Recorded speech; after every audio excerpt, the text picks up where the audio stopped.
ನಿರಂತರ ಕಲಿಕೆಗೆ ಆದ್ಯತೆ ನೀಡಿ. ಏನಾಗುತ್ತೆ, ಡಿಗ್ರಿನೋ ಮಾಸ್ಟರ್ ಡಿಗ್ರಿನೋ ಮಾಡ್ತೀವಿ, ಇನ್ ಕೆಲವರು SLC PUCಗೋ ನಿಲ್ಲಿಸ್ಬಿಡ್ತಾರೆ. ಅದು ಶಾಲಾ ಶಿಕ್ಷಣ, ಫಾರ್ಮಲ್ ಎಜುಕೇಶನ್. ಸೆಲ್ಫ್ ಎಜುಕೇಶನ್ ಅಂದ್ರೆ ನಾವು ನಮ್ಮ ಜೀವನದಲ್ಲಿ ನಮ್ಮ ಬದುಕಿನ ಕೌಶಲ್ಯಗಳನ್ನ ಅಳವಡಿಸ್ಕೊಳ್ಳೋದು. ಯಾರು ಈ ಬದುಕಿನ ಕೌಶಲ್ಯಗಳನ್ನ ಅಳವಡಿಸ್ಕೊತಾರೋ ಅವರು ಜೀವನದಲ್ಲಿ ನಾಯಕತ್ವದ ಕಡೆಗೆ ಹೋಗೋದನ್ನ ನಾವೆಲ್ಲ ಗಮನಿಸ್ಕೊಂಡು ಬಂದಿದ್ದೇವೆ. ಟೆಕ್ನಿಕಲ್ ಸ್ಕಿಲ್ಸ್ಗಿಂತ ಮೃದು ಕೌಶಲ್ಯಗಳು, ಸಾಫ್ಟ್ ಸ್ಕಿಲ್ಸ್ ಅಂತ ಏನ್ ಕರೀತವೆ, ಇದು ತುಂಬಾ ಸಹಾಯ ಮಾಡುತ್ತೆ. ನಾನು ತರಬೇತಿಯಿಂದ ಯಶಸ್ಸು ಅಂತ ಒಂದು ಪುಸ್ತಕವನ್ನು ಬರೆದಿದ್ದೇನೆ. ಅದರಲ್ಲಿ ಮೃದು ಕೌಶಲ್ಯಗಳ ಬಗ್ಗೆ ಹೆಚ್ಚು ಮಾಹಿತಿಯನ್ನ ನೀಡಿದ್ದೇನೆ. ಈ ವ್ಯಕ್ತಿತ್ವ ಚಂದನ ಎನ್ನುವ ಕೃತಿಯಲ್ಲಿ 10 ಜೀವನ ಕೌಶಲ್ಯಗಳ ಬಗ್ಗೆ ನಾವು ಮಾತಾಡಿದ್ದೇವೆ. ಅದಷ್ಟೇ ಅಲ್ಲ, ವ್ಯಕ್ತಿತ್ವ ದರ್ಪಣ, ವ್ಯಕ್ತಿತ್ವ ಪರಿವರ್ತನೆ ಕೃತಿಗಳು ಕೂಡ ನಿಮಗೆ ಸಾಕಷ್ಟು ಸಹಕಾರ ಆಗ್ತದೆ. ನಾನಂತೂ ಡಿಸೈಡ್ ಮಾಡಿಬಿಟ್ಟಿದ್ದೀನಿ, ಸಾಯೋ ಕೊನೆಯ ದಿನದವರೆಗೂ ಏನೋ ಕಲಿತಾ ಇರಬೇಕು ಅಂತ. ಸೊ ದಟ್ ನಾನು ಜೀವನದಲ್ಲಿ ಆಕ್ಟಿವ್ ಆಗಿರಬೇಕು, ಅಲರ್ಟ್ ಆಗಿರಬೇಕು ಅಂತ ನಾನು ಬಯಸಿದ್ದೇನೆ. ಓಕೆ, ಸೊ ಈ ವಿಚಾರನ ನಮ್ಮ ಆನ್ಲೈನ್ ಕ್ಲಾಸ್ ಸ್ಟೂಡೆಂಟ್ಸ್ಗೆ ಮಾತಾಡೋಕ್ಕೆ ಅವಕಾಶ ಕೊಟ್ಟಿದ್ದೀನಿ. ಎಲ್ಲರ ಮಾತನ್ನು ಕೇಳಿಸ್ಕೊಂಡು ನಿಮ್ಗೆ ಏನು ಅನ್ನಿಸ್ತು ಅನ್ನೋದನ್ನ ಕಾಮೆಂಟ್ ಮಾಡಿ. ಜಯಪ್ರಕಾಶ್ ನಾಗ್ತಿರ್ಲಿ ಹಾಗೂ ಟ್ರಾನ್ಸ್ಮಿಷನ್ ಅನ್ಲಿಮಿಟೆಡ್ ಯೂಟ್ಯೂಬ್ ಚಾನಲ್ನ ಸಬ್ಸ್ಕ್ರೈಬ್ ಮಾಡೋದನ್ನ ಮರಿಬೇಡಿ. ಸಬ್ಸ್ಕ್ರೈಬ್ ಮಾಡಿ ಬೆಲ್ ಬಟನ್ ಆಲ್ ಅಂತ ಪ್ರೆಸ್ ಮಾಡಿದ್ರೆ ನಮ್ಮ ಪ್ರೀಮಿಯರ್ ವಿಡಿಯೋಗಳು ಅವು ಯೂಟ್ಯೂಬ್ ಲೈವ್ ಬಂದಾಗ ಆ ಲೈವ್ ನೋಟಿಫಿಕೇಶನ್ ನಿಮಗೆ ಬರ್ತದೆ, ತಕ್ಷಣ ಕನೆಕ್ಟ್ ಆಗ್ಬೋದು. ನಮ್ಮ ಜೊತೆ ನಿರಂತರವಾಗಿ ಕನೆಕ್ಟ್ ಆಗ್ತೀರಾ. ಓಕೆ, ಈಗ ಈ ವಿಚಾರ ನಿರಂತರ ಕಲಿಕೆಗೆ ಆದ್ಯತೆ ನೀಡಿ ನೇತ್ರಾವತಿಯವರು ನಿರೂಪಣೆ ಮಾಡಬೇಕು ಅಂತ ವಿನಂತಿಸ್ಕೊಳ್ತೇನೆ. Yes, Netravati madam. ನಮಸ್ತೆ ಸರ್. ಹ್ಮ್ ನಮಸ್ತೆ ಸರ್, ಎಲ್ಲರಿಗೂ ನಮಸ್ಕಾರಗಳು. ಜಯಪ್ರಕಾಶ್ ನಾಗ್ತಿಹಳ್ಳಿ ಯೂಟ್ಯೂಬ್ ಚಾನೆಲ್ಗೆ ಸ್ವಾಗತವನ್ನು ಕೋರುತ್ತಾ, ಇವತ್ತಿನ ವಿಷಯ ನಿರಂತರ ಕಲಿಕೆಗೆ ಆದ್ಯತೆ ನೀಡಿ ಅಂತ ಹೇಳಿ. ಅಂದ್ರೆ ಈ ವಿಷಯದ ಬಗ್ಗೆ ತುಂಬಾ ಚೆನ್ನಾಗಿ ಈ ವಿಷಯ ಕೊಟ್ಟಿದ್ದಾರೆ ಸರ್. ನಾವೆಲ್ಲ ಇವಾಗ ನಮ್ಮ ಜೊತೆ ಇವಾಗೆಲ್ಲ ಚರ್ಚೆ ಮಾಡೋಣ ಎಲ್ಲರೂ ಸೇರಿ ಅಂತ ಹೇಳಿ ನಾನು ಹೇಳಕ್ ಇಷ್ಟಪಡ್ತೀನಿ. ನಿರಂತರ ಕಲಿಕೆ ಅನ್ನೋದೇನಂದ್ರ ಯಾವುದೇ ವಯಸ್ಸಿನವ್ರು, ಇದೇ ವಯಸ್ಸಿನವ್ರೇ ಕಲಿಬೇಕಂತ ಏನಿಲ್ಲದು. ಯಾವುದೇ ವಯಸ್ಸಿನವ್ರು ಇದ್ರೂ ಹೊಸದನ್ನು ತಿಳಿಯುವ ಒಂದು ಮನೋಭಾವ ಇರಬೇಕು. ಅದಕ್ಕೆ ನಿರಂತರ ಕಲಿಕೆ ಅಂದ್ರೆ ದಿನ ಅಂದ್ರೆ ಡೈಲಿ ಕಲ್ಕೋತ ಹೋಗೋದ್ರಿಂದ ಏನೋ ಹೊಸ ವಿಚಾರದಿಂದ ಮನುಷ್ಯನ ಮನಸ್ಸುನು ಉಲ್ಲಾಸ ಇರ್ತದ, ಪ್ರಫುಲ್ಲತೆಯನ್ನು ತುಂಬತದಲ್ಲ. ಈ ವಿಷಯದ ಕುರಿತು ನಮ್ಮ ಸ್ನೇಹಿತರಾದಂತ ಕಟ್ಟೆ ಯರಿಸ್ವಾಮಿ ಸರ್ ಅವ್ರು ಯರಿಸ್ವಾಮಿ ಅವರು ಏನ್ ಹೇಳ್ತಾರೆ ಈ ವಿಷಯದ ಬಗ್ಗೆ ಕೇಳೋಣ. ನಿರಂತರ ಕಲಿಕೆಗೆ ಆದ್ಯತೆ ನೀಡಿ. ನಮಸ್ತೆ ಸರ್, ಈ ವಿಷಯದ ಬಗ್ಗೆ ಏನ್ ಹೇಳ್ತೀರಾ? ನಮಸ್ಕಾರ ಮೇಡಮ್. ಇದು ಒಂದು ಒಳ್ಳೆ ವಿಷಯ ಅಂತಾನೆ ನಾನು ಹೇಳಕ್ ಇಷ್ಟಪಡ್ತೀನಿ. ಯಾಕಂದ್ರೆ ನಾವು ನಿರಂತರವಾಗಿ ಕಲಿತಾನೆ ಇರಬೇಕು. ನೋಡಿ, ನಮ್ಮ ಒಂದು ಜೀವನದಲ್ಲಿ ಈ ಕಲಿಕೆ ಅನ್ನೋದು ಬರೀ ಶಾಲೆ, ಕಾಲೇಜು, ಪರೀಕ್ಷೆ ಇದೊಂದೇ ಅಲ್ಲ. ಪ್ರತಿದಿನ ಒಂದು ಹೊಸ ಕಲಿಕೆಯನ್ನ ಕಲಿಯೋದು, ಹಾಗೆ ಒಂದು ಅನುಭವ ಪಾಠಗಳನ್ನ ನಾವು ಕಲಿಬೇಕಾಗ್ತದೆ. ನಿರಂತರವಾಗಿ ಇದು ನಾವು ಮಾಡೋದ್ರಿಂದ ನಮ್ಮ ವ್ಯಕ್ತಿತ್ವದಲ್ಲಿ ಬದಲಾವಣೆಯನ್ನ ನಾವು ಕಂಡುಕೊಳ್ತೀವಿ. ಈ ನಿರಂತರ ಕಲಿಕೆಯಲ್ಲಿ ನಾವು 4 ಆಯಾಮಗಳಲ್ಲಿ ನಾವು ನೋಡ್ಬೋದು.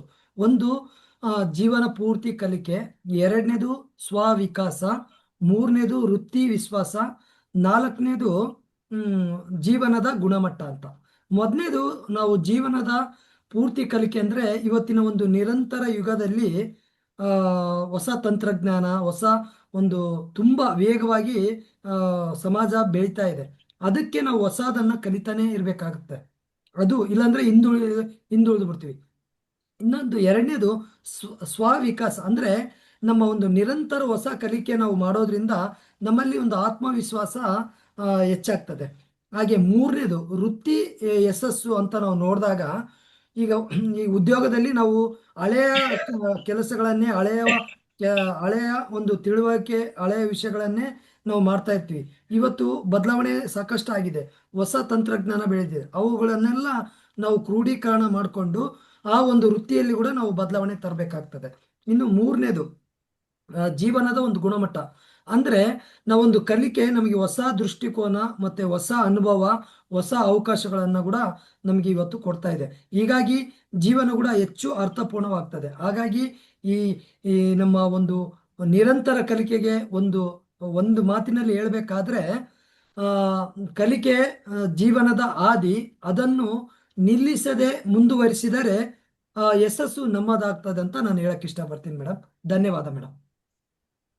ಧನ್ಯವಾದಗಳು ಸರ್, ತುಂಬಾ ಚೆನ್ನಾಗಿ ಹೇಳಿದ್ರಿ. ಯಾಕಂದ್ರೆ ನಿರಂತರ ಕಲಿಕೆಯಿಂದ ಏನಾಗ್ತದ ಅಂದ್ರ ಮನುಷ್ಯನ್ ಬರೇ ನಮ್ದು ಕಲಿಕೆ ಅನ್ನೋದು ಏನು ಬರೇ ಶಾಲೆಗಳಲ್ಲಿ ಕಲ್ತದ್ದು ಅಷ್ಟೇ, ನಮ್ದು ಶಾಲಾ ಕಾಲೇಜುಗಳಲ್ಲಿ ಕಲ್ತದ್ದು ಅಷ್ಟೇ ಕಲಿಕೆ ಅಂತ ತಿಳ್ಕೊತೀವಿ. ಆದ್ರೆ ಈಗ ಕಲಿಕೆ ಅನ್ನೋದು ಯಾವುದೇ ವಯಸ್ಸಿನವರಿಗೆ ಅನುಗುಣವಾಗಿ ಏನಿಲ್ಲ, ಎಲ್ಲರಿಗೂ ಎಲ್ಲಾ ವಯಸ್ಸಿನವರು ಈ ಇದ್ರೊಳಗೆ ನಿರಂತರವಾಗಿ ಕಲಿಬಹುದು. ಕಲಿಯುವುದರಿಂದ ಹೊಸ ವಿಚಾರಗಳ ಹುಟ್ಟು ಹಾಕ್ತದ, ಮತ್ತು ಮನುಷ್ಯನ ಪ್ರಫುಲ್ಲತೆ ಹೆಚ್ಚಾಗ್ತದ ಅಂತ ಕೆಲವೊಂದು ಚೆನ್ನಾಗಿ ಹೇಳಿದ್ರಿ ಸರ್, ತುಂಬಾ ಚೆನ್ನಾಗಿ ಹೇಳಿದ್ರಿ, ಧನ್ಯವಾದಗಳು. ಅದೇ ರೀತಿ ಈ ವಿಷಯದ ಕುರಿತು ನಮ್ಮ ಮಂಜುಳಾ ಮೇಡಮ್ ಅವ್ರು ಏನ್ ಹೇಳ್ತಾರೆ ಕೇಳೋಣ. ನಿರಂತರ ಕಲಿಕೆಗೆ ಆದ್ಯತೆ ನೀಡಿ ಅಂತೇಳಿ ಈ ವಿಷಯದ ಕುರಿತು ಏನ್ ಹೇಳ್ತೀರಿ ಮೇಡಮ್? ನಮಸ್ತೆ ಮೇಡಮ್. ನಮಸ್ಕಾರ ಮೇಡಮ್. ನಮಸ್ಕಾರ. ನಮಸ್ಕಾರ ಸರ್. ನಾವೊಂದು ಅಡಕೆ ಮಾತಿದೆ, ಕಲಿಕೆಗೆ ವಯಸ್ಸಿನ ಮಿತಿ ಇಲ್ಲ ಅಂತ. ಎಲ್ರು ಅದನ್ನ ಹೇಳ್ತಾರೆ, ಆದ್ರೆ ಪ್ರತಿಯೊಬ್ಬರು ಕಲಿಯಲ್ಲ, ಕೆಲವ್ರು ಮಾತ್ರ ಕಲಿತಾರೆ. ಆದ್ರೆ ಜನಸಾಮಾನ್ಯರು ಕಲಿಯೋದು ಏನು ಅಂದ್ರೆ, ಅವ್ರಿಗೊಂದು ಹುದ್ದೆ ಸಿಗೋವರೆಗೂ ಒಂದು ಡಿಗ್ರಿನೋ ಅಥವಾ ಒಂದು ಡಿಪ್ಲೊಮಾನೋ, ಒಟ್ಟು ಅವ್ರಿಗೆ ಜಾಬಿಗೆ ಏನ್ ಬೇಕೋ ಅದನ್ನಷ್ಟು ಕಲಿತಾರೆ. ಆದ್ರೆ ನಿರಂತರ ಕಲಿಯೋರು ತುಂಬಾ ಕೆಲವೇ ಮಂದಿ. ಅವ್ರು ಕಲಿಯೋದು ಯಾಕೆ ಅಂತಂದ್ರೆ, ಅವ್ರಿಗೆ ಒಂದು ವ್ಯಕ್ತಿತ್ವ ವಿಕಸನದ ಕಡೆಗೆ ಗಮನ ಇರುತ್ತೆ. ತಾವು ಕಲಿಯೋದ್ ಮೂಲಕ ತಮ್ಮ ಸುತ್ತ ಇರೋರಿಗೆ ಏನಾದ್ರೂ ಕಲಿಸೋ ಉದ್ದೇಶನೂ ಅವ್ರಿಗೆ ಇರುತ್ತೆ. ಆಮೇಲೆ ಅವ್ರು ಕಲಿಯೋದನ್ನ, ತಾವು ಕಲ್ತಿದ್ದನ್ನ ಅಷ್ಟೇ ತಮ್ಮ ಮಟ್ಟಕ್ಕೆ ಇಟ್ಕೊಳ್ಳೋದಿಲ್ಲ, ಅವ್ರು ಅದನ್ನೇನೋ ಬರೀತಾರೆ, ಅದರಿಂದ ಒಂದು ಪುಸ್ತಕ ಪ್ರಕಟ ಆಗತ್ತೆ. ಆ ಪುಸ್ತಕದಿಂದ ಇನ್ನೊಬ್ರು ಇನ್ಸ್ಪೈರ್ ಆಗಿ ಕಲಿಯುವಂತ, ಒಟ್ಟು ಅವರು ಒಂದು ಹಂತದಿಂದ ಇನ್ನೊಂದು ಹಂತಕ್ಕೆ ಸಮಾಜನ ಒಯ್ಯುವಂತ ಕೆಲಸ ಇವ್ರು ಮಾಡ್ತಾರೆ. ನಿರಂತರ ಕಲಿಯೋದು, ಈ ನಿರಂತರ ಕಲಿಕೆ ನಮ್ಮನ್ನ ಜ್ಞಾನಿಗಳನ್ನಾಗಿ ಮಾಡುತ್ತೆ.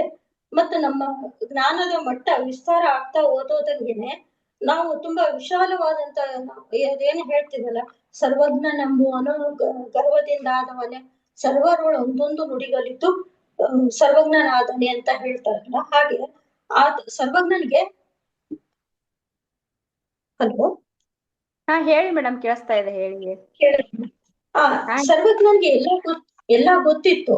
ಗೊತ್ತಿದ್ರು ಕೂಡ ತನಗಿಂತ ಚಿಕ್ಕವರು, ತನಗಿಂತ ಕೆಳಗ್ನವ್ರಿಗಾದ್ರೂ ಕೂಡ ಆತ ಕಲಿತಾನೆ ಇರ್ತಿದ್ದ. ಅವರಿಂದ ಏನೇನೋ ಒಂದೊಂದು ಪದಗಳನ್ನ ತಿಳ್ಕೊಂಡು ತಾನು ಜ್ಞಾನಿ ಆಗ್ತಾ ಇದ್ದ. ಹಾಗೆ ನಾವು ಕಲಿಬೇಕು ಅಂತಂದ್ರೆ ಪ್ರತಿಯೊಬ್ರು ನಮ್ಗಿಂತ ಚಿಕ್ಕವರು ಅಥವಾ ವಯಸ್ಸಿನಲ್ಲಿ ಹಿರಿಯವರಿಗೆ ಅವ್ರ ಅನುಭವಗಳನ್ನ ನಾವು ಕೇಳಿ ತಿಳ್ಕೊಂಡು ಕಲಿಯೋದು ತುಂಬಾ ಇರುತ್ತೆ. ಆಮೇಲೆ ನಮ್ಮ ವೃತ್ತಿಪರತೆಗೆ ಸಂಬಂಧಪಟ್ಟಂತೆ, ಈಗ ನಾನು ಯಾವ್ದೋ ಒಂದು ಜಾಬ್ ಅಲ್ಲಿ ಇದ್ದೀನಿ ಅಂದ್ರೆ ಅದ್ರಲ್ಲಿ ಕೆಲವು ಟ್ರೈನಿಂಗ್ ಗಳು ಇರ್ತವೆ. ನಾವು ರಿಟೈರ್ಡ್ ಆಗೋ ತನಕ ವೃತ್ತಿಪರ ಶಿಕ್ಷಣ ತಗೊಂಡು ನಾವು ಪ್ರಮೋಷನ್ ಗಳು ತಗೊಳ್ತಾ ಹೋಗ್ತೀವಿ. ಆಮೇಲೆ ನಮ್ಗೆ ಜೀವನ ಕೌಶಲ್ಯ ಕಲಿಸೋದು ಈ ಹೆಚ್ಚಿನ ಕಲಿಕೆ. ಸಾಮಾನ್ಯ ಕಲಿಕೆ ನಮ್ಗೆ ಜೀವನ ಕೊಡುತ್ತೆ, ಆದ್ರೆ ನಮ್ಗೆ ಜೀವನ ಕೌಶಲ್ಯ ಕಲಿಸೋದು ಈ ಹೆಚ್ಚಿನ ಕಲಿಕೆ. ನಾವು ಕಲಿತಾ ಕಲಿತಾ ಓದೋದಂಗೆನೆ ನಮ್ಮ ಸಾಮಾಜಿಕ ಸ್ತರದಲ್ಲಿ ಬದಲಾವಣೆಗಳನ್ನ ನಾವು ಮಾಡ್ತಾ ಹೋಗ್ತೀವಿ. ಈ ಸ್ಪರ್ಧಾತ್ಮಕ ಜಗತ್ತಿನಲ್ಲಿ ಎಲ್ಲೋ ಹೋಗಿ ಕುತ್ಕೋತೀವಿ 4 ಜನ ಸ್ನೇಹಿತರ ಜೊತೆ ಮಾತಾಡ್ತಾ, ಯಾವ್ದೋ ಒಂದ್ ಸಬ್ಜೆಕ್ಟ್, ರಾಜಕೀಯನೋ ಅಥವಾ ಸಾಹಿತ್ಯನೋ, ಯಾವ್ದೋ ಒಂದ್ ಸಬ್ಜೆಕ್ಟ್ ಅನ್ನು ಕುರಿತು ಯಾರೋ ಮಾತಾಡಿದಾಗ ನಾವ್ ಏನೂ ಗೊತ್ತಿಲ್ಲದೆ ಸುಮ್ನೆ ಬಾಯಿ ಮುಚ್ಕೊಂಡು ಕುತ್ಕೊಂಡಿದ್ರೆ ಅದು ಒಂಥರ ಚೆನ್ನಾಗ್ ಅನ್ಸಲ್ಲ, ನಮ್ಗೆ ಅದು ಇಷ್ಟ ಆಗಲ್ಲ. ಹಂಗಾಗಿ ನಾವು ನಿರಂತರವಾಗಿ ಕಲಿತಾ ಇದ್ರೆ ನಮ್ಮ ಜ್ಞಾನ ಜಾಸ್ತಿ ಆಗೋದಷ್ಟೇ ಅಂತ ನಮ್ಮ ಸುತ್ತಮುತ್ತಲ ನಮ್ಗೆ ಗೌರವ ಕೊಡ್ತಾರೆ. ವ್ಯಕ್ತಿಯ ಜಾಣತನಕ್ಕೆ ಸಮಾಜದಲ್ಲಿ ಯಾವಾಗ್ಲೂ ಬೆಲೆ ಇರುತ್ತೆ. ಆತನ ಹಣಕಾಸಿಗೆ ಇರುತ್ತೋ ಇಲ್ವೋ, ಆತರ ಜಾಣತನಕ್ಕೆ ನಿಜವಾಗ್ಲೂ ಬೆಲೆ ಇರುತ್ತೆ.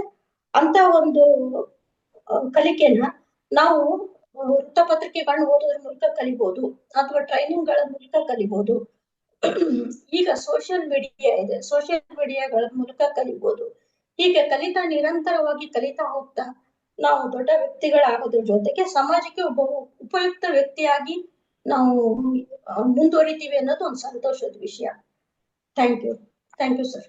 ಧನ್ಯವಾದಗಳು ಮೇಡಮ್, ತುಂಬಾ ಚೆನ್ನಾಗಿ ಹೇಳಿದ್ರಿ ಈ ವಿಷಯದ ಕುರಿತು. ಅಂದ್ರೆ ನಿರಂತರ ಕಲಿಕೆಯಿಂದ ಜ್ಞಾನ ಸಂಪತ್ತು ವೃದ್ಧಿ ಆಗ್ತದ ಅಂತ ಹೇಳಿ ಹೇಳಿದ್ರಿ. ಒಟ್ಟಾರೆಯಾಗಿ ಹೇಳ್ಬೇಕಂದ್ರ ಮತ್ತೆ ಇಲ್ಲ, ಪ್ರತಿಯೊಂದು ಕಲಿಯೋದ್ರಿಂದ ನಿರಂತರ ಅದಕ್ಕೆ ಆದ್ಯತೆ ಯಾವ್ದು ನೀಡ್ಕೊತ ಹೋಗ್ತೀವಲ್ಲ, ಅದು ಹೆಚ್ಚು ಹಾಕೋತ ಹೋಗ್ತದ ಸಂಪತ್ತು ಅಂತ ಹೇಳಿ ಅನಿಸ್ತದ.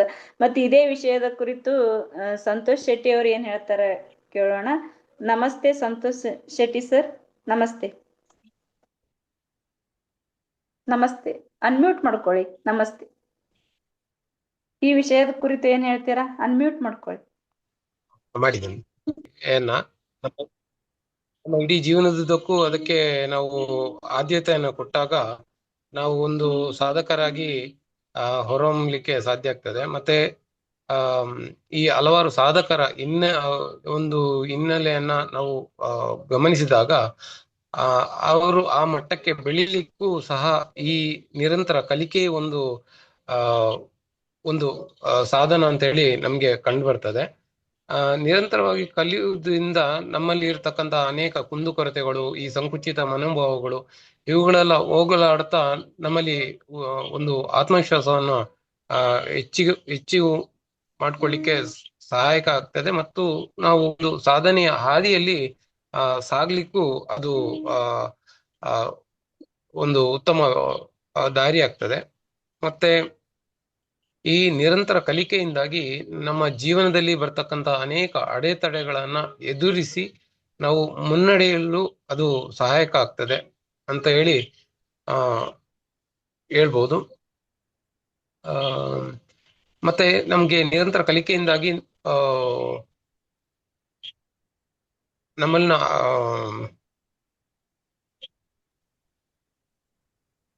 ಅಂದ್ರೆ ನಾವು ನಿಂತ ನೀರಾಗುದಿಲ್ಲ, ಅಂದ್ರೆ ಹೊಸ ಹೊಸ ವಿಚಾರಗಳನ್ನ ಕಲಿತಾ ಹೋಗ್ತೇವೆ. ಧನ್ಯವಾದಗಳು ಸರ್. ನಿರಂತರ ಕಲಿಕೆಯಿಂದ ನಿಂತ ನೀರಾಗದೆ ಹರಿಯು ನೀರ್ ಆಗ್ತೀವಿ ಅಂತಂದ್. ಹರಿಯು ನೀರ್ ಹೆಂಗ್ ತಾಜಾತನ ಇರ್ತದಲ್ಲ, ಯಾವಾಗಲೂ ನಿಂತ ನೀರ ಕೊಳತು ಇದು ಜಿಡ್ಡುಗಟ್ಟಿ ಹುಳ ಉಪ್ಪುಟ್ಟಿಗಳನ್ನ ತುಂಬತದಲ್ಲ, ಆ ತರ ಆಗ್ಬಿಡ್ತದ. ನಿರಂತರ ಕಲಿಕೆ ಇರೋದ್ರಿಂದ ನೀರ ತಾಜಾ ನೀರಾಗಿ ಹರಿತದ ಅಂತ ಹೇಳೋ ಪ್ರಯತ್ನ ಮಾಡ ಚೆನ್ನಾಗಿ ಹೇಳಿದ್ರು. ಮತ್ತ ಕುಂದು ಕೊರತೆಗಳನ್ನು ತೀಡಿ ಅಂದ್ರ ಸಂಕುಚಿತ ಮನೋಭಾವ ದಿಂದ ನಮ್ಗೆ ಏನ್ ಮಾಡ್ತದ, ವಿಕಸನ ಮನೋಭಾವದೆಡೆಗೆ ಒಯ್ತದ ಅಂತ ಹೇಳಿ, ತಮ್ಮ ಆತ್ಮವಿಶ್ವಾಸ ಹೆಚ್ಚಿಗೆ ಮಾಡ್ತದ ಅಂತೇಳಿ. ಅಂದ್ರೆ ಪ್ರತಿಯೊಬ್ಬರು ಇಲ್ಲಿ ನಾನಾ ತಮ್ಮದೇ ಆದ ಶೈಲಿಯಲ್ಲಿ ಹೇಳುವುದ್ರಿಂದ ಇಲ್ಲಿ ಕಲಿಕೆಯ ಗುಣಮಟ್ಟ ಎಲ್ಲರದು ಹೆಚ್ಚಾಗ್ತದ ಅಂತ ಹೇಳಕ್ಕೆ. ಮತ್ತು ಕಲಿಯುವ ಮನಸ್ಥಿತಿ ಇರಬೇಕು, ಪ್ರತಿಯೊಬ್ಬರಿಗೂ ಕಲಿಯುವ ಮನಸ್ಥಿತಿ ಇರೋದ್ರಿಂದ. ಯಾಕಂದ್ರ ಈಗ ಕಲೀಲಿಕ್ಕ ರಗಡ ಅವಕಾಶ ಅದ, ಆದ್ರ ಕಲಿಯುವ ಮನಸ್ಥಿತಿ ಹೊಂದಿರುವ ವ್ಯಕ್ತಿ ಮಾತ್ರ ಅದು ಕಲೀಲಿಕ್ಕೆ ಆ ನಿಟ್ಟಿನಲ್ಲಿ ಹೋಗ್ತಾನ, ಮುಂದೆ ಸಾಗ್ತಾನ ಅಂತ ಹೇಳಿ ಜಯಪ್ರಕಾಶ್ ಕೇಳಿದ್ರಲ್ಲ ಸ್ನೇಹಿತರೆ. ಇವತ್ತಿನ ವಾರದ ವಿಷಯಗಳ ಬಗ್ಗೆ ತುಂಬಾ ಚೆನ್ನಾಗಿ ಚರ್ಚೆ ಕೊಟ್ಟು ನಡೀತು. ಜಯಪ್ರಕಾಶ್ ಅಂತೇಳಿ ಯೂಟ್ಯೂಬ್ ಚಾನಲ್ ಅನ್ನು ಸಬ್ಸ್ಕ್ರೈಬ್ ಮಾಡಿ, ಲೈಕ್ ಮಾಡಿ, ಕಮೆಂಟ್ ಮಾಡಿದ್ದು ಅದ್ರೊಳಗೆ ಮತ್ತೆ ಯಾವುದೇ ಪ್ರಶ್ನೆ ಇದ್ರೂ ಸರ್ ಉತ್ತರ ಸರಾಗವಾಗಿ ಕೊಡ್ತಾರ ನಿಮ್ಗೆ ಅಂತ ಹೇಳಿ ನಾನು ಮಾತು ಮುಗಿಸ್ತೀನಿ ಸರ್. ಧನ್ಯವಾದ.